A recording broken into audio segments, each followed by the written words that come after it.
Bom dia, pessoal. Hoje a gente vai continuar a nossa aula que falamos de reino animal, as características gerais, né, a classificação quanto ao número de folhetos, quanto à presença de celoma, em relação à origem do blastóporo, a simetria corporal. E hoje a gente vai iniciar o capítulo 8 falando de porífero quinidários, né? Animais extremamente simples, se você querer compará-los aos animais superiores, como anfíbios, peixes, répteis, aves e mamíferos. Porém, na escala evolutiva, ele tem uma importância enorme para o desenvolvimento de cada espécie, do qual uma sempre necessita de outra para sobreviver.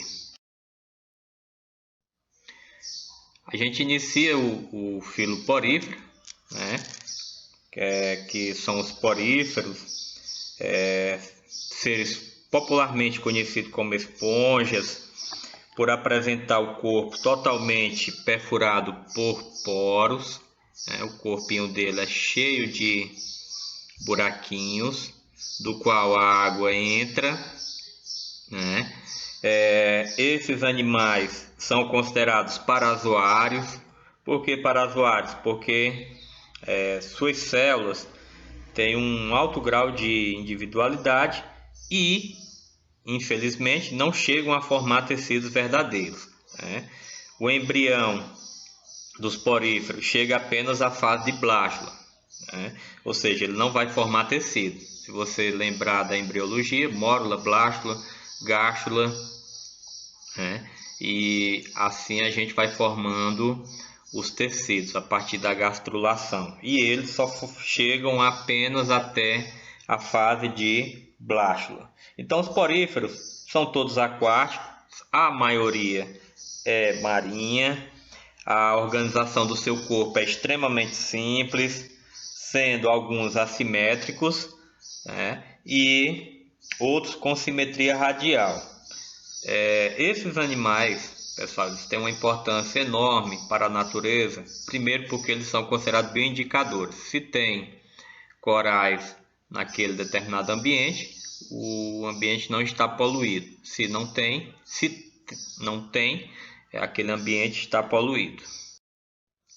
Então, as características gerais: porífera vem do grego poris, que significa poro, e foros significa portador. Então, são os animais que apresentam o corpo formado exclusivamente por poros, né? Ou seja, eles são cheios de poros.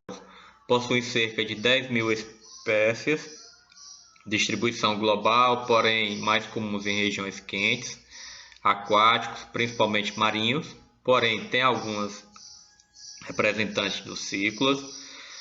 São animais filtradores, se você lembrar o nome filtro, eles vão filtrar a água para a obtenção de seus alimentos. Eles são bentônicos, ou seja, se movimentam vagarosamente no fundo do ambiente aquático, ou são sésseis, ou seja, eles são fixos. Não formam tecidos, por isso eles são classificados no sub-reino chamado parazoa, parazoários, assimétricos, alguns radiais. Eles são acelomados, porque eles não formam tecidos, né?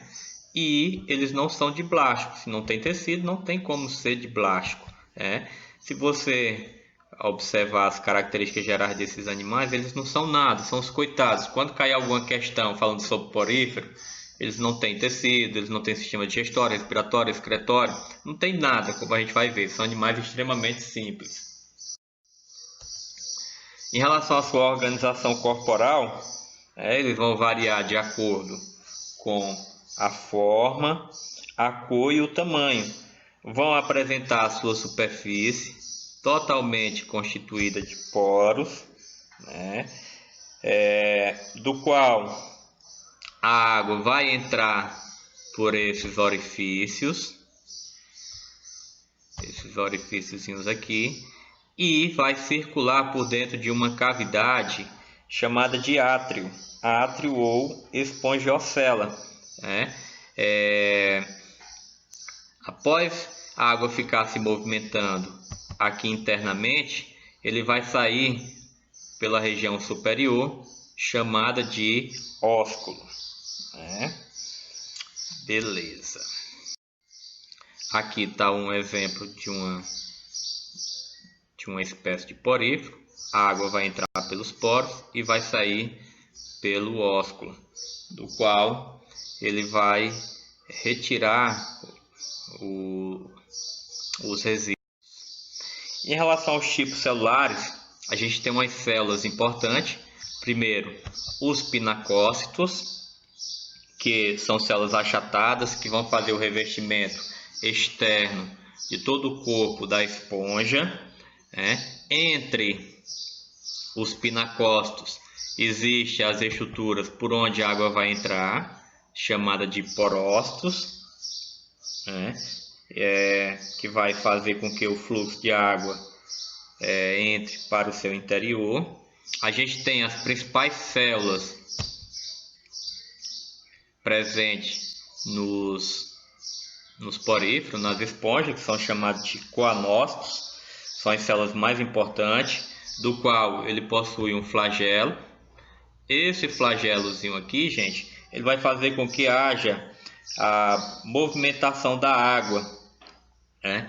E aqui internamente, nessa estrutura que a gente chama de funil, vai acontecer a captura do alimento, certo? Existem algumas células chamadas de amebócitos, são células indiferenciadas, células totipotentes, capazes de originar qualquer tipo de célula. Eles vão se encontrar numa camadazinha fina, essa camada aqui entre os pinacócitos e os coanócitos, que é chamada de mesoílo, né? Ainda existem umas estruturas chamadas de escleroblastos. Estes escleroblastos, eles vão ajudar na sustentação do corpo, principalmente através de espículas, né? Existem algumas células que não apresentam aqui, chamada de arqueócitos, que é um tipo de amebócito que transporta alimento e que também vão atuar na formação dos gametas. Aqui é uma imagem no microscópio eletrônico dos coanócitos.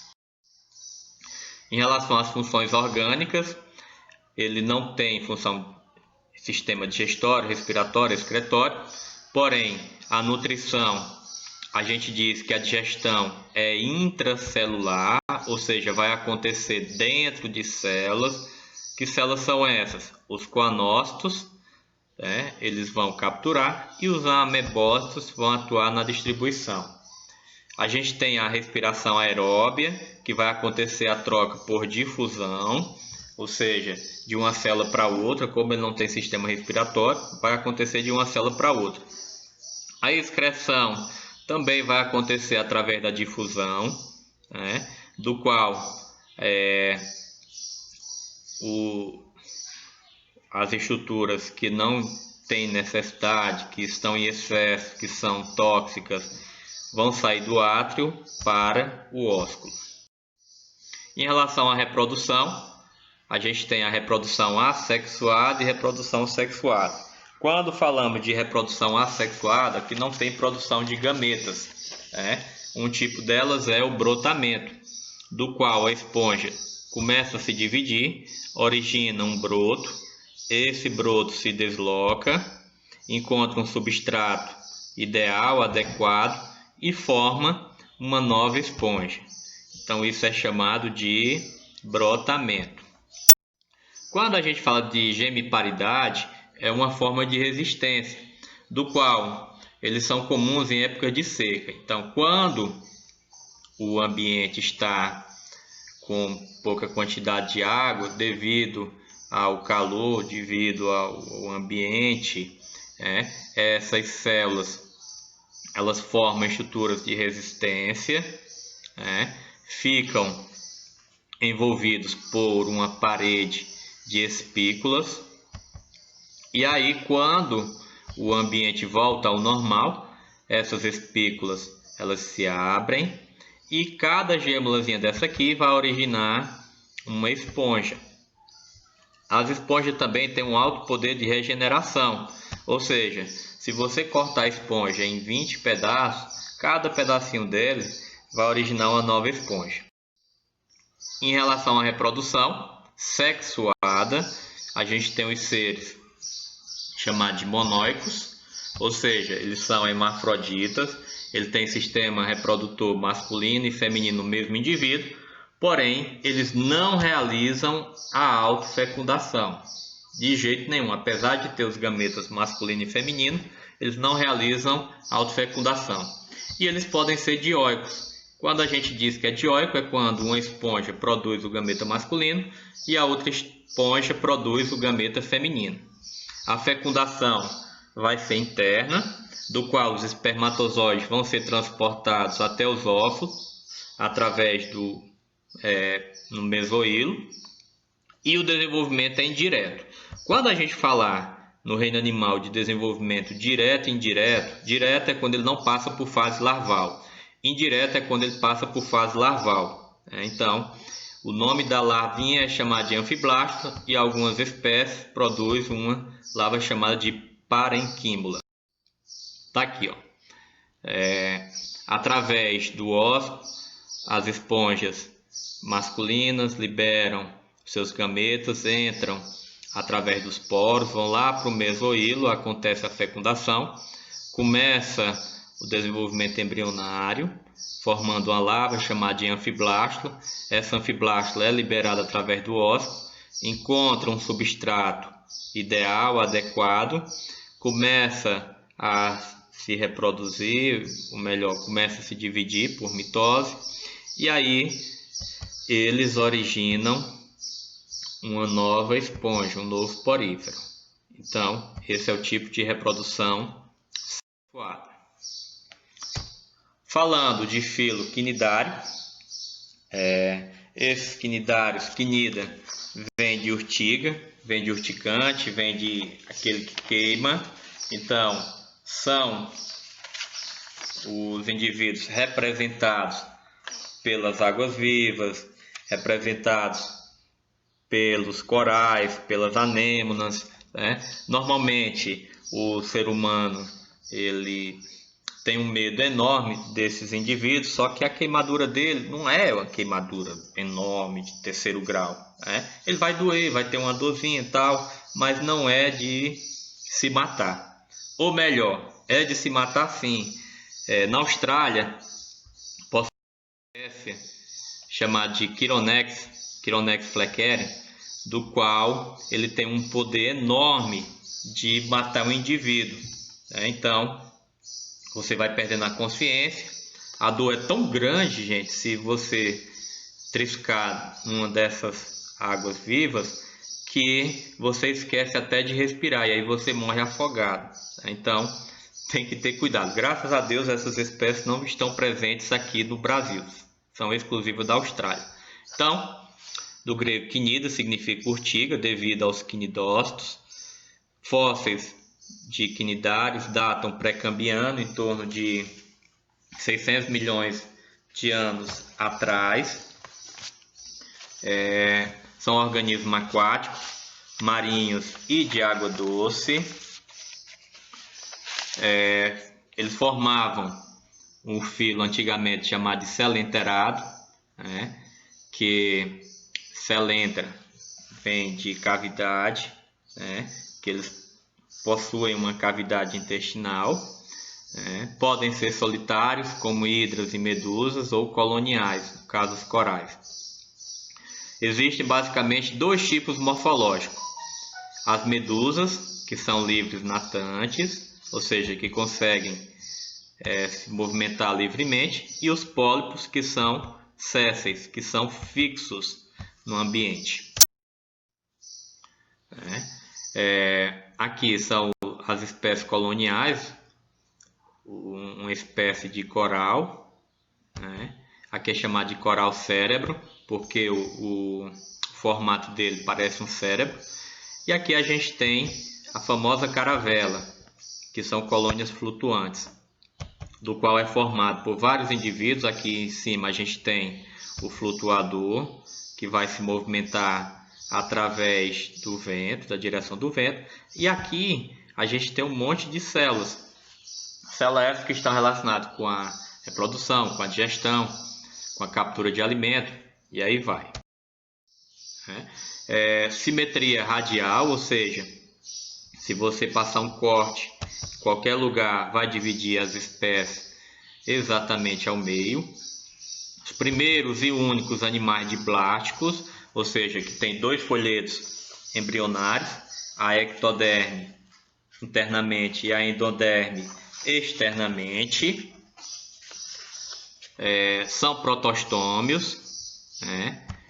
O que é protostômio? É quando eles originam primeiro a boca e depois o ânus. Como eles não têm ânus, mas eles são classificados como protostômios. E eles são ametaméricos. A em biologia significa ausência, então eles não possuem metâmeros. Tipos de células. Eles possuem duas camadas de tecido, a camada mais externa, a gastroderme, e a camada mais interna, a camada mais externa chamada de epiderme, e a camada mais interna chamada de gastroderme. Entre esses dois tecidos há uma região chamada de mesogleia, que é uma massa gelatinosa que vai dar suporte ao corpo. Na epiderme estão as células mioepiteliais ligadas ao sistema nervoso e que agem como músculos que vão provocar os movimentos. E as células intersticiais que estão relacionadas com a reprodução. Pronto. Aqui a gente tem as suas células, as células epitélios musculares, que vão estar relacionadas com a movimentação do corpo. Aqui a gente tem as células que mais se destacam, chamadas de quinidócitos, do qual eles produzem e eliminam a sua substância urticante. Aqui a gente tem as células sensoriais,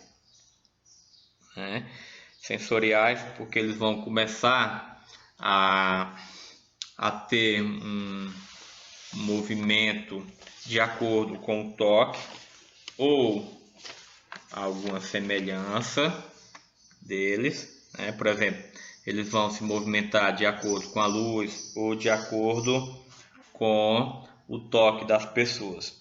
Aqui a gente tem as células intersticiais. Essas células intersticiais são células troncos indiferenciadas que participam tanto do crescimento como da regeneração. Ainda a gente tem as células glandulares. Essas células glandulares vão lubrificar o corpo, vão ajudar na fixação do animal e ainda vão secretar bolhas de gás que estão relacionadas com a flutuação.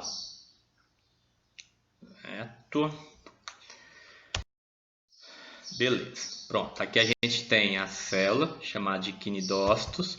Esses quinidócitos apresentam uma célula especializada chamada de nematocisto, que é uma cápsula que contém em seu interior um líquido rico em substância urticante, que vai servir para duas finalidades, tanto para a defesa do animal como para a captura de presa.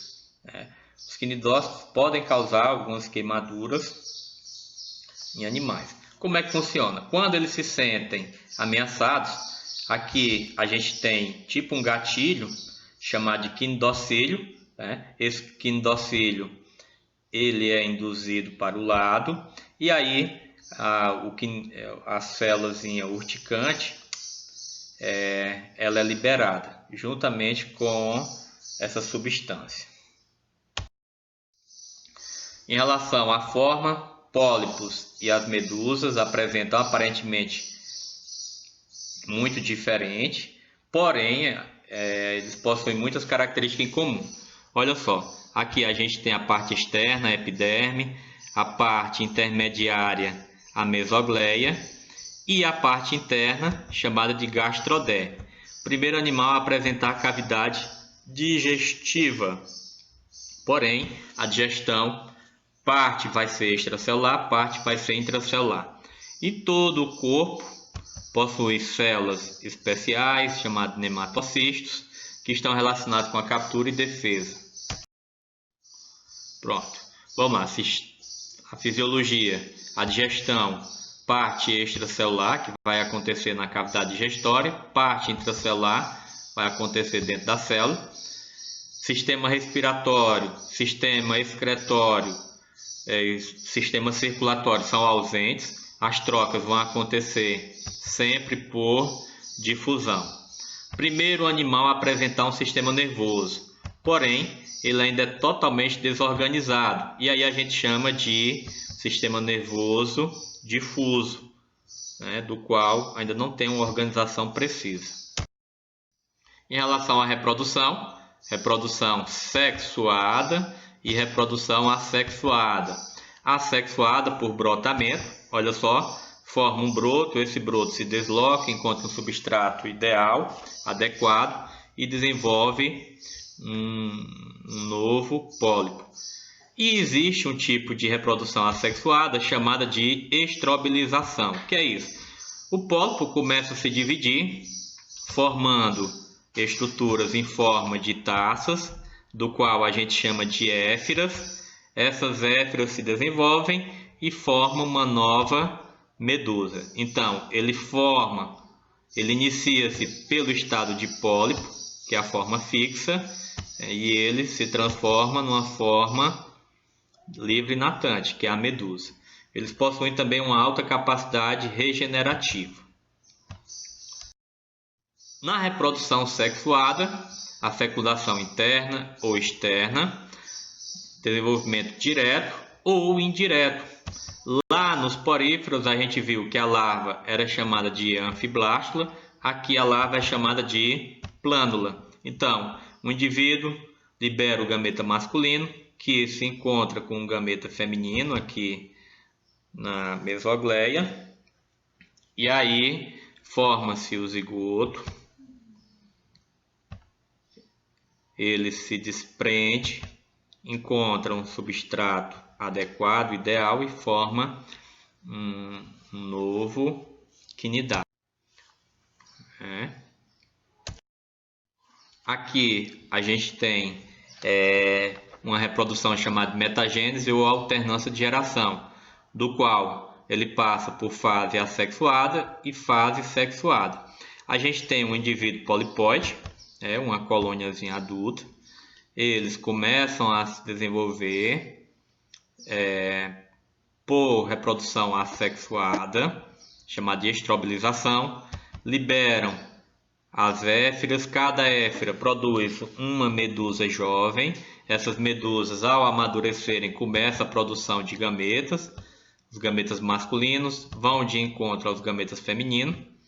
Acontece a fusão, formando o ovo ou zigoto. Ao seu desenvolvimento, forma uma larva chamada de plânula. Essa plânula encontra um substrato adequado e forma um novo pólipo. Então, por isso que a gente diz que tem alternância de gerações.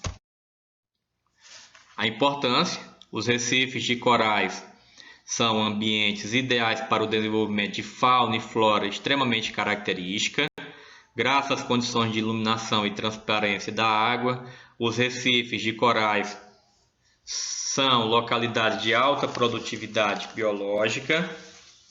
De todas as comunidades de águas rasas tropicais, os recifes de corais são as mais ricas em biodiversidade, possuem uma grande capacidade de vida lá, Devido a certas características da formação de recifes, geralmente existem locais de forte movimentação da água, permanente migração e imigração de micro e macro fauna e flora, nutrientes, elementos da plataforma continental para o recife e vice-versa. Aqui, gente, só para concluir a aula, nosso litoral ele apresenta diversos pontos de formação de recifes. E aí, é assim, quando eles eles são em forma de parede, somente formando uma paredezinha, eles são chamados de recifes ou arrecifes. E quando eles têm uma forma circular, circularzinha, com uma laguna aqui no meio, eles são chamados de atol. Aqui a gente consegue observar do nosso litoral, principalmente o litoral nordestino, é muito lindo. Para fechar, eles causam acidentes. Aqui está a água-viva que eu falei para você, Chironex fleckeri, extremamente mortal. Porém, as outras espécies não causam morte, porém tem dor intensa, vermelhidão, inchaço de pele, alteração de batimento cardíaco, dificuldade de respirar, suor intenso, náusea e vômito. Ainda pode surgir alguns efeitos alérgicos imediatos ou mais tardios. Ok? Fiquem com Deus e até a próxima aula.